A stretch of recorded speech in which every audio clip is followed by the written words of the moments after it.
Deputy engineer Bamroli તેમજ મા સાહેબ જે અત્યારે ધોણીઓ સેવી અને મંદિરો સેવાની વાત કરી એને આપણે ગ્રહણ કરશું. એ ધોણીઓ નહીં સેવીએ તો આપણો ઉદ્ધાર થવાનો નથી. તો આપણે દરેક તે ભક્તિમય બનવાનું અને શિક્ષણ પણ મેળવવું પડશે અને આગળ વધવું પડશે.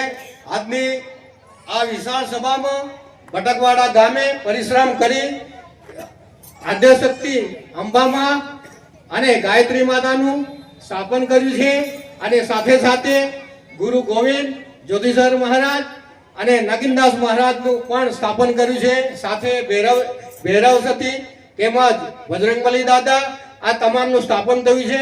એમાંથી આપણે બોધપાઠ લઈ અને પૂજન કરીએ અને સારી દિશામાં આગળ વધીએ અને તમામનું ભલું થાય અને સારા સંસ્કારોનું સિંચન થાય અને અભ્યાસ કરી અને આગળ વધીએ. એ દિશામાં તમામની પ્રગતિ થાય. માતા શક્તિ ભક્તિ આપે. અને માર સાહેબે એમની કુળદેવીની વાત કરી, પણ કુળદેવી આપણે સંતો મહંતો અત્યારે ઉપસ્થિત છે એટલે એ બધું જાણતા હશે એટલે આપણે માર્ગદર્શન કરશે. એટલે માર સાહેબ ગભરાવાની જરૂર નથી. દરેકની કુળદેવી હોય છે.